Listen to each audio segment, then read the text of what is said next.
दुनिया में बढ़ते हुए तेल के विवाद को लेकर इस डिबेट में जो बातें हुई वो सुनकर आपको बहुत मजा आने वाला है कि हमारे बगल में 333 रुपया, शायद अगर मैं सही याद कर रहा हूं, पेट्रोल और 327 रुपया डीजल पाकिस्तान बिक रहा है। रुक पूरी बात सुन लो, फिर अच्छे से बोलना। आधी बात सुनोगे तो आधी बात बोल पाओगे, फिर मजा नहीं आएगा। अब तक सरकार ने कोई नीति नहीं बनाई इसके लिए कि हम कैसे आत्मनिर्भर बने, केवल जुमलेबाजी। 11 साल में इनने ये तेल में आत्मनिर्भर नहीं बन पाए, लेकिन 45 साल से आप अंताक्षरी खेल रहे थे। नेहरू जी से लेके और मनमोहन सिंह तक अंताक्षरी खेल रहे थे कि लूडो। आपको नहीं पता था तेल में आत्मनिर्भर बनना है। आप घरों में से टट्टी गुसल खाना तो बनवा नहीं पाए महाराज। आजादी के 75 साल बाद वो काम करना पड़ा कि घर में शौचालय हो। सस्ते मिलना पूरी दुनिया का तेल भारत भर लेगा, ऐसा नहीं है। ये हिंदी में समझो, इसमें कोई फांसी नहीं है। और रूस भी व्यापार करने निकला है तेल का। सरसैया घाट पर झोपड़ी तो आश्रम तो बनाया नहीं रूस ने। अमेरिका ने बहुत सारी बातें कही, लेकिन किसी ने जवाब नहीं दिया। एक अमेरिकी राष्ट्रपति ने तो अपनी किताब में राहुल गांधी को क्या लिखा था? राहुल गांधी जाके गए डंडा लेके, बोले निकल बाहर, तेरा खोपड़ा फोड़ूंगा। नहीं ना। दुनिया में चल रहे तेल के विवाद को लेकर जिस तरह अमिताभ अग्निहोत्री जो एक राष्ट्रवादी रिपोर्टर है, उन्होंने जिस तरीके से इस डिबेट में एंकरिंग की है और जिस तरीके से इस डिबेट में जो विपक्ष का और कांग्रेस का प्रोपेगेंडा है उसको धराशायी किया है और उनके बेतुके बयान को लेकर जिस तरीके से उनको खरी खोटी सुनाई है, वो सुन के आपको बहुत मजा आने वाला है। इस डिबेट में आने वाले हर टॉपिक को आप अच्छे से सुनना, आपको बहुत ज्यादा पता चलेगा किस तरीके से विपक्ष प्रोपेगेंडा फैलाने के पीछे लगा हुआ है। साथ ही साथ अगर आपको ये वीडियो पसंद आता है, वीडियो को लाइक करना, चैनल को सब्सक्राइब करना मत भूलना और जो भी आपके ओपिनियन है उसे कमेंट के माध्यम से हम तक जरूर पहुंचाना। मिलते हैं वीडियो के अंत में। विवेक भाई, अरे आप रुक जाओ भाई। विवेक भाई, मेरे ख्याल से आपने इस बात का जरूर नोटिस लिया होगा, आपसे मेरा मतलब कांग्रेस में है, कि हमारे बगल में 333 रुपया, शायद अगर मैं सही याद कर रहा हूं, पेट्रोल और 327 रुपया डीजल पाकिस्तान बिक रहा है। रेट यही बंगाल में, बांग्लादेश में भी है, लेकिन वहां ऊपर से आफत ये डबल हो रही है कि 2 लीटर से ज्यादा कोई ले नहीं सकता। क्या ऐसा मुझे स्मरण आ रहा है कि मैंने कहीं देखा ये रेट। 1 रुपया ऊपर नीचे हो सकता है, लेकिन 350 से नीचे का बात नहीं, वहां तक मैं करेक्ट। तेल पूरी बात सुन लो, फिर अच्छे से बोलना। आधी बात सुनोगे तो आधी बात बोल पाओगे, फिर मजा नहीं आएगा। ये कांग्रेस हो, चाहे जनता पार्टी, लोकदल हो, चाहे समाजवादी, सब जानते हैं कि तेल ना तो भारत पैदा कर रहा, ना बांग्लादेश, ना पाकिस्तान। ठीक, इसी स्थिति से उनके बर्तन बिक गए कि नहीं बिक गए? वो 350 रुपए से ज्यादा पर लीटर बेच रहे हैं तेल के, नहीं बेच रहे हैं? एक आदमी 2 लीटर खरीद से ज्यादा नहीं खरीदेगा, राशनिंग लग रही है कि नहीं लग रही है? तो हमारा मैनेजमेंट बेहतर नहीं है, ये आपको क्यों लगता है बार बार? पाकिस्तान होना चाहते हैं क्या?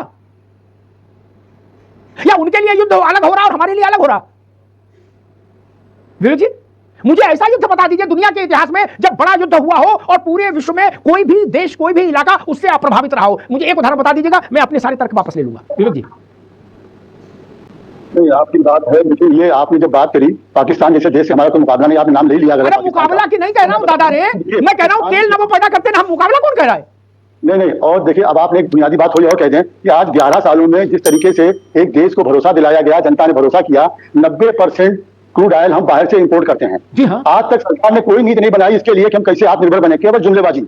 अब मैं दूसरी बात चाहता हूं। विवेक भाई, एक मिनट। 11 साल में इनने ये तेल में आत्मनिर्भर नहीं बन पाए, लेकिन 45 साल से आप अंताक्षरी खेल रहे थे। नेहरू जी से लेके और मनमोहन सिंह तक अंताक्षरी खेल रहे थे कि लूडो। आपको नहीं पता था तेल में आत्मनिर्भर बनना है? अरे आप घरों में से टट्टी गुसल खाना तो बनवा नहीं पाए महाराज। आजादी के 75 साल बाद वो काम करना पड़ा कि घर में शौचालय हो, नल में टोटी में पानी आए। ये तो आप कर नहीं पाए। आप बता रहे कि तेल में आत्मनिर्भर नहीं बनाया भारत को। अरे आप कम से कम शौचालय में तो आत्मनिर्भर बना देते।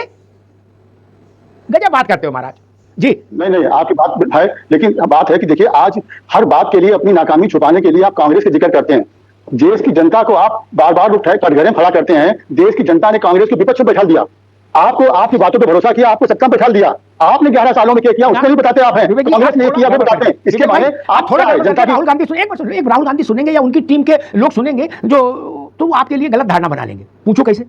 आपने कहा, इस बात से मन में धर्मेंद्र भाई भी सहमत होंगे, आपने कहा कि जनता ने कांग्रेस को बाहर बैठा दिया। राहुल गांधी और प्रियंका गांधी और केसी वेणुगोपाल और खड़गे जी, 4 लोग तो कभी ऐसा बोलते ही नहीं। वो कहते जनता ने तो हमें जिताया था, ये तो भाजपा ही जालसाजी करके आ गए। लो कर लो बात है, वो तो यही बोल रहे हैं। हाइड्रोजन बम, परमाणु बम को नाइट्रोजन बम, कितने बम राहुल गांधी फोड़ चुके ना। नहीं जी कहने विवेक भाई। सुब्रमण्यम स्वामी क्या क्या बोल रहे हैं, प्रधान सेवक जी क्या बोल रहे हैं, वो तो बात छोड़िए कहने सुनने की। सुब्रमण्यम की आप देखिए क्या बोलते हैं, लेकिन मेन बात यह है कि आप अरे आप कह रहे राहुल गांधी जो कह रहे हैं वैसे बस बोलने के लिए बोल रहे हैं, उसका कोई मतलब नहीं। दूसरी बात पे आते हैं, देखिए नहीं वो देखिए उसके अब दूसरी बात आते हैं कि आपने कहा बहुत अच्छी बात थी, गूगल में सर्च किया हमारे सौरभ दुबे जी ने, जरा गूगल में ये भी सर्च करिए कि फेंकू नाम डालने से क्या आता है। अब संसद की बात पे आ रहे हैं। संसद देखिए भारत की चिंता इसलिए जायज है, आज कांग्रेस की विपक्ष की, अमिताभ जी पूरे देश ने देखा कि जब क्रूड ऑयल सस्ते दामों पे मिल रहा था जनता को फिर भी महंगे दाम पे मिला। आज जब पूरे दुनिया में खतरा है कि क्रूड ऑयल के दाम बढ़ रहे हैं तो उसके बाद अंजाम क्या होगा। संसद का सत्र शुरू होने के पहले आपने महंगी गैस अभी आ नहीं पाई कि आपने एलपीजी के दाम 7 रुपए और कमर्शियल पे 115 बढ़ा दिया आपने ये। तो आपकी जो नियत के ऊपर किसका होता है कि आप पैसा कर रहे हैं, सस्ते तेल होने में आपने जनता को महंगा दिया, कल को जब जी, आपके समय था जब तेल की टंकियां खाली पड़ जाती थी, तो आप कह रहे हैं ना आपके समय तेल का इतना बड़ा संकट था कि पेट्रोल पंप पर तेल नहीं उतरते थे, पेट्रोल टंकी पर जो है गाड़ियां जो है लंबी लंबी कतारें लगी रहती थी और कहते थे 2 लीटर पेट्रोल मिलेगा, इसके अलावा पेट्रोल डीजल है ही नहीं। और आज जो जहां पर किसी भी प्रकार से गांव के किसी कोने में पेट्रोल पंप पे चले जाइए, कोई भी पेट्रोल की मात्रा या डीजल की मात्रा में कोई कमी नहीं होती। 1000 किलोमीटर चले जाइए, चले जाइए, चले जाइए, पश्चिम चले जाइए। नहीं जी देखिए, इस तरह से गुमराह करने से काम नहीं चलेगा। आप अमंगल की काम मत करते हैं। आज बताइए आप कौन से पेट्रोल पंप आज कौन से पेट्रोल पंप पर आप जाते हैं, कहते हैं आप फुल कर दो तो फुल कर देता है। आपके जमाने में पता है 1992 कहता है बताते नहीं है 10 किलोमीटर की घंटी मिलती थी, एक लीटर आप ये नहीं बताते हैं। अपनी जो कमियां हैं उसको आप स्वीकार करना नहीं चाहते, अब संसद पर उसको चर्चा करना नहीं चाहते, तो संसद खुली थी ना, आज उसको चर्चा करते क्यों भाग गए आप लोग? अरे उसको चर्चा क्यों नहीं किया जाता? आज संसद में इस बात को रखा। ये बताइए आप पहले विषय लेकर के आए कि अविश्वास प्रस्ताव लेना आप सबसे बढ़िया विषय ये लेकर अभी रोकूंगा भाई सौरभ जी को भी दोनों को धर्मेंद्र जी को करूंगा। ठीक आगे बात आगे भी समय उतना ही धर्मेंद्र जी। अच्छा एक बात मेरे ख्याल से सबको सहमत इस पर होना चाहिए कि अंतर्राष्ट्रीय बाजार में कच्चे तेल का भाव न सपा के भाषण देने से तय हो सकता है, न भाजपा के भाषण देने से तय हो सकता है, न बसपा के, न जनता दल के, न लोक दल के, न आरएलडी के, न टीएमसी के, न राहुल गांधी के, न सोनिया गांधी के। ये तो सब जानते हैं क्या? मान लो कपड़ा फाड़ होली खेल ले सारे नेता मिलकर यहां, तो भी उससे कोई फर्क पड़ रहा है क्या? अंतर्राष्ट्रीय तेल बाजार बने ना, या मुंह पे हाथ लगा बोले आज ससुर हम अपना तेल का दाम खुद तय करेंगे, ऐसा नहीं हो सकता ना, नहीं हो सकता ना। तब तेल का दाम कोई देश तय कर पाया क्या? नहीं ना, उसके लिए एक अंतर्राष्ट्रीय मैकेनिज्म है। या युवा कांग्रेस तय कर देगी तेल का दाम, या भाजपा तय कर लेंगे? नहीं ना। इस बात को हम क्यों नहीं मानते कि अगर $120 पर बैरल का क्रूड ऑयल हो जाएगा तो दुनिया भर में दाम बढ़ेंगे? क्या अमेरिका और क्या भारत और क्या जापान और क्या बांग्लादेश? वो गन्ने के रस के भाव कैसे मिल जाएगा? ये बात हमको समझने में इतनी उलझन क्यों हो रही है धर्मेंद्र जी?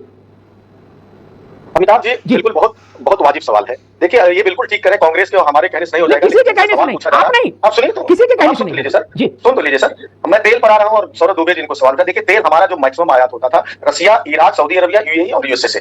सवाल ये है जब हमसे हमारा बहुत बड़ा स्टेक होल्डर जो पुराना साथी रसिया ये कह रहा था कि हम सब्सिडाइज है, कम दामों पर आपको तेल की आपूर्ति लगातार कर रहे हैं और देते रहेंगे, तो हमारे हितों से समझौता हमने खुद क्यों करने दिया, होने दिया?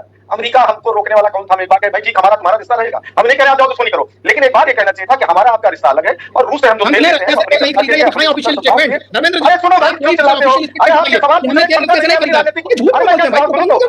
हमने लगातार रसिया से तेल खरीदा है। आप कोई ऑफिशियल बयान दिखाइए जिसमें लिखा हो कि हमने ऐसे अमिताभ जी ऐसे भक्तों को बैठाएंगे तो बात नहीं आने देंगे।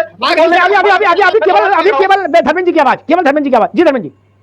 ऐसा अंदाज ऐसे अगर भक्तों को बैठाएंगे तो नहीं तो सवाल पूछ सके। हाँ मैं कह रहा हूँ देखिए क्या जब रूस ने अगर हम रूस से मान लिए तेल लेते हैं, हमने बंद नहीं किया, पालिया है सौरभ दुबे बात पर, तो क्या जब अमेरिका ने कहा 30 दिन की छूट दे रहा हूँ तेल मंगा लीजिए तो हमारा बयान आना चाहिए भाई तुम्हारी छूट क्या दे रहे, हम तो रोज तेल लेते हैं, क्यों नहीं कह सकते भाई? किससे बंधे हुए हैं? पैसा पेमेंट भारत और भारत की कंपनियां करेंगी, हम अमेरिका से मांगने जा रहे हो, क्यों नहीं कह रहे? हम तो तेल ले रहे थे, क्या झूठ बोलते जनता को बेवकूफ बनाने का काम कर रहे हो सौरभ दुबे जी?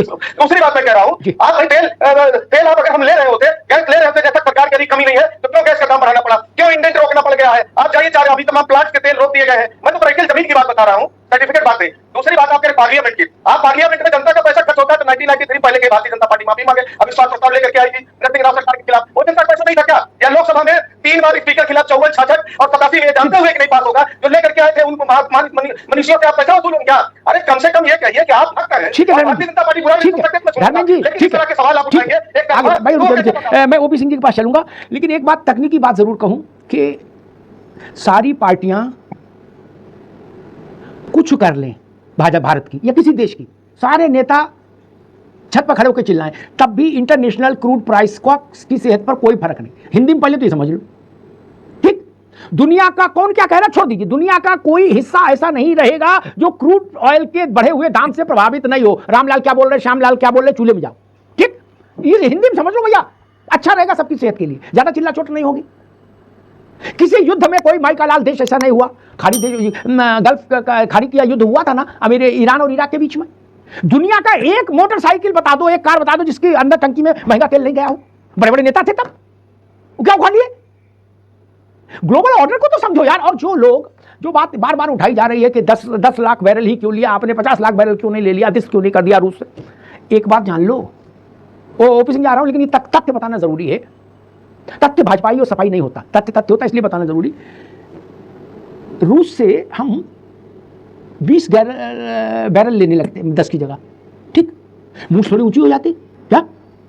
मुझे देखो अमेरिका ऐसी तैसी कर दी। हालांकि अमेरिका की ऐसी तैसी सिर्फ महिला यार, अब सुन लो बात, आपकी बात पूरी ढंग से सुनते बात से लेने लगते हो, कोई गंभीर ही बात कहेंगे। हर देश के सामने उसके भंडारण की एक सीमा होती है। पहले तो ये भी समझ लो हिंदी में, क्या सस्ते मिलना पूरी दुनिया का तेल भारत भर लेगा ऐसा नहीं है, ये हिंदी में समझो, इसमें कोई फारसी नहीं है। और रूस भी व्यापार करने निकला है तेल का। सरसैया घाट पर झोपड़ी तो आश्रम तो बनाया नहीं रूस ने, उसने पूरी दुनिया के लिए तेल का दाम बढ़ा दिया। मूल्य में वक्त खराब है, इसी डेट में मिलेगा, आ जाओ। तीसरी बात कही जा रही है कि अमेरिका ने जब कहा तो अमेरिका को क्यों नहीं, अमेरिका ने बहुत सारी बातें कही लेकिन किसी ने जवाब नहीं दिया। एक अमेरिकी राष्ट्रपति ने तो अपनी किताब में राहुल गांधी को क्या लिखा था, राहुल गांधी जाके गए डंडा लेके, बोले निकल बाहर, तेरा खोपड़ा फोड़ूंगा, नहीं ना, यह विवेक जी के, ठीक है, उस अमेरिका है, ट्रंप अपने ढंग के व्यक्ति है, वो उनकी मर्जी, चाहे जो बोले, हमको जो करना है वो करेंगे। और एक कहावत है कि हाथी चले अपनी चाल, उसके आगे मैं नहीं बोलूंगा, यही मान लो, क्या समस्या है। खैर, ओपी सिंह जी, तो देखा आपने किस तरीके से तेल की कीमतों को लेके भ्रम फैलाए जा रहे हैं, जहां भारत के पास में अभी भी 25 दिनों का जो क्रूड ऑयल है वो स्टॉक में है, और भारत को मुझे नहीं लगता कि किसी तेल की किल्लत की फिलहाल कोई ये जरूरत आन पड़ने वाली है।